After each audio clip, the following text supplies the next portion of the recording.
Caden James, and you're listening to Spearlit. Take your life to the next level. Stop playing small. It's time to light it up. So as a coach, people often come to me to help them to stop drinking or to stop smoking. Maybe it's weed, maybe it's playing too many video games or watching too much TV. And they'll tell me all the reasons why others have told them it's bad or why they believe it's bad. And the first thing I'll do is ask them, how is that serving you? What is it giving you?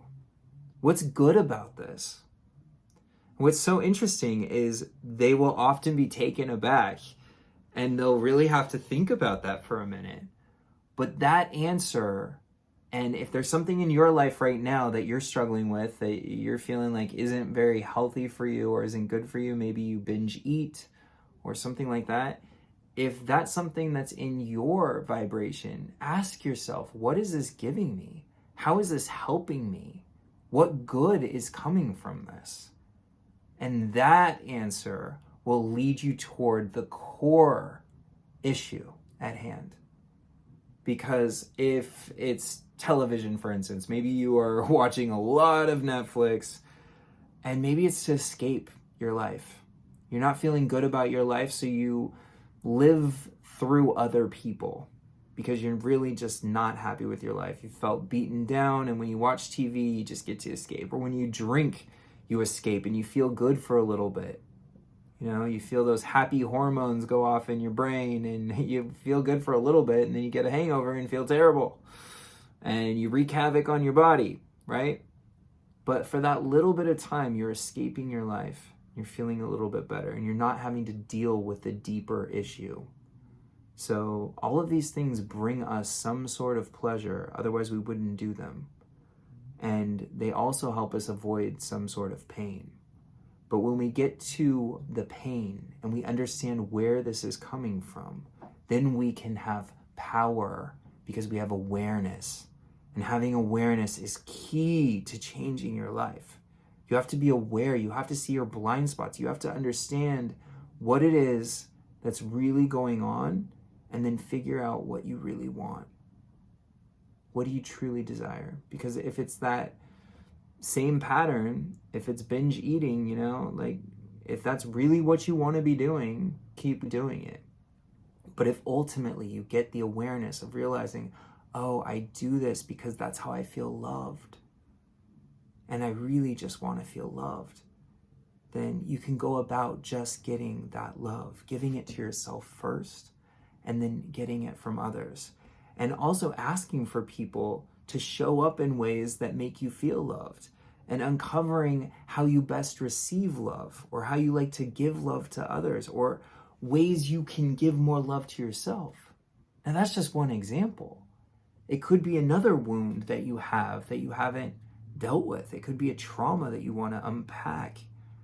But getting at the root of it, that is the way we start to heal it. Because a lot of times, new coaches and therapists and, you know, untrained people or people who mean well or your friends, a lot of times they focus a lot on the behaviors, but they don't get to the root cause of why something is happening.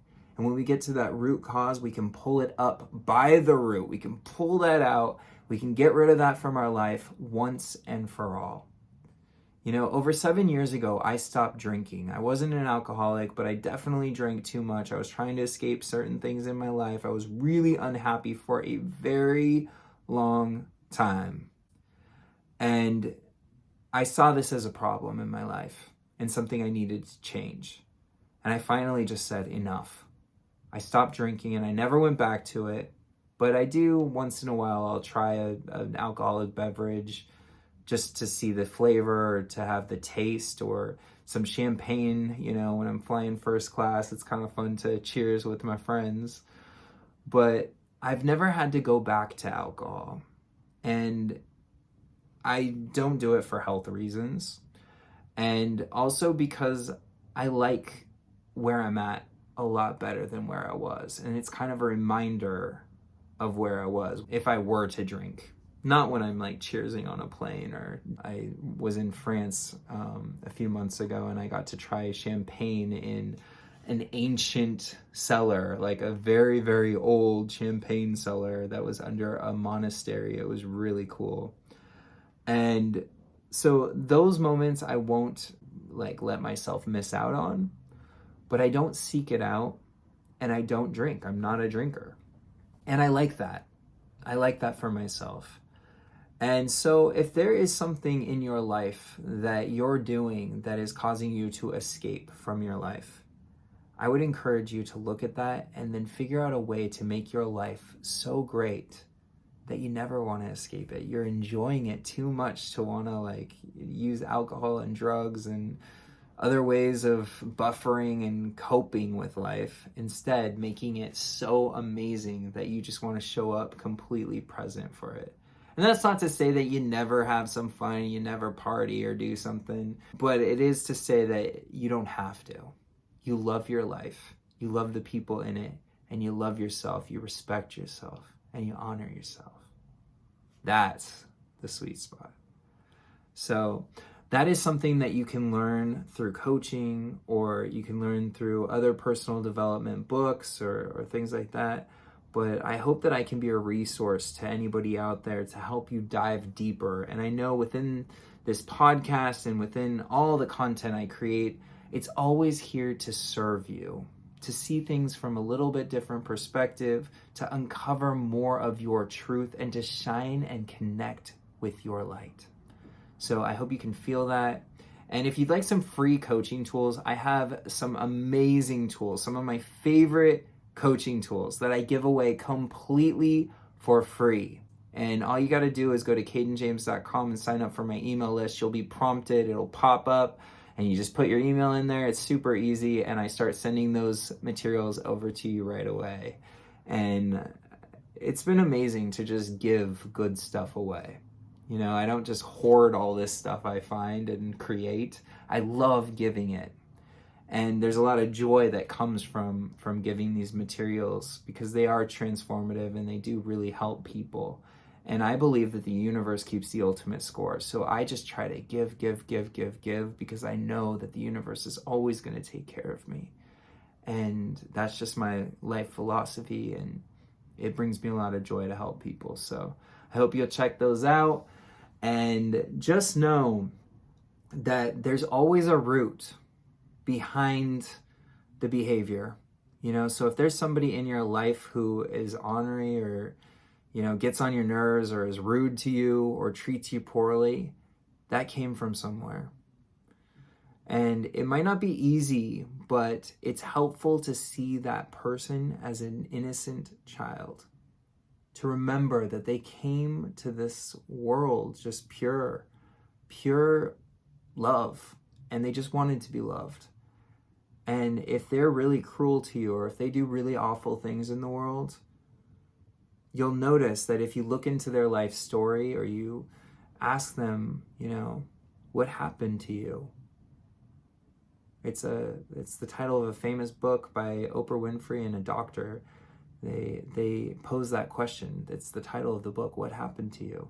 Instead of what's wrong with you, say, what happened to you? And you can ask that question. It's a great question to ask. And when you ask that, a lot of times people will open up and they'll tell you about some really personal experiences that caused them to be the person they are today, or to have those behaviors. But at any time, we can change our story. Your past doesn't have to define your future. You can change in this moment just by reclaiming your narrative, your story. That's one of the most powerful things I love to do with my students and as a coach, is to have people write out the story that they tell people about their childhood, for instance. You know, write that out, write that story out and read it and see if it's empowering or disempowering. And for pretty much every student I've ever coached, they kind of tell a story that's kind of a sob story. It's not a real uplifting and inspiring story. And I know from personal experience, because my story was terrible when I started. I used to tell all the bullying and all the horrible things that I went through as a kid, and I had a pretty tough childhood, right? But that toughness created strength in me. That toughness made me more empathetic and more loving and a better person and a better coach. And now I wouldn't change anything because it brought me to this moment where I'm in front of you getting to share these tools and help you hopefully in your life. So I wouldn't change any of that. I'm so thankful for my story. And now I get to tell it from a really empowering, beautiful way. And I like to think of it almost like a video game. If you had a hard upbringing or if you went through some challenges, you were on hard mode on the game. And that made the game even more fun when you conquered it. Because I remember when I would play a game and I would have it on easy mode, and if it was too easy, like by the end, I didn't really feel proud of myself for the accomplishment. I kind of felt like, yeah, well, I did it on easy mode, so it was simple. Like, you know, it was for little kids. And maybe I was a teenager and I was like, oh, that was too easy. But since it was harder for me, I now have a much bigger sense of pride for all that I've accomplished and all that I've gotten to do and all the people I get to help. I have a better story because of it. And I remember I used to watch E! True Hollywood Story, and I really loved the episodes where you'd see somebody who really came from nothing, rags to riches kind of stories. Those ones were really inspiring to me. The person who really had to conquer a lot and, you know, achieve a lot. And it wasn't really about coming from a lot to getting a little bit more. It was coming from nothing or coming from a really hard time. Those were the most inspiring stories. And I probably manifested some of those hardships into my life because I wanted a story like that. I wanted to be inspiring. I wanted to be helpful and to be able to use my story to make other people feel like anything was possible for them. So I did probably manifest a lot of the hardships I went through. But now I just am so thankful for where I am and how I get to serve other people. And I hope that you can honor your journey and your story, and you can use your challenges to help lead other people in the direction of their dreams and their highest aspirations. Because you have unique gifts and talents that are very special. And if you hold on to them, you rob the world from what you have to give. But if you give them generously, and if you receive energy back from them, you can expand yourself even further and you can help so many people. And that is when you're living a life that is in alignment and you're doing the things that light you up and fill your heart with joy. Nothing is better than that. And then your life just becomes ease and flow. And it becomes like breathing to be in front of people and to help people and to serve people and to love people. It just becomes so easy to do when you come from that place. So I just want you all to know that I love you, I support you, and I'm so happy that you're watching this, you're listening to this, you're engaging with this, you're applying these tools to your life. If you want those tools, those free tools, again, just go to cadenjames.com, put in your email, and I'll send those right over to you. But I just want to say thank you for being here. Thank you for doing the work. Thank you for everything that you've been through, that you've overcome, and that you've stayed so strong through this process, holding on to yourself, to the core of who you are, and that you're going to share that beautiful strength and wisdom with other people. Thanks for listening.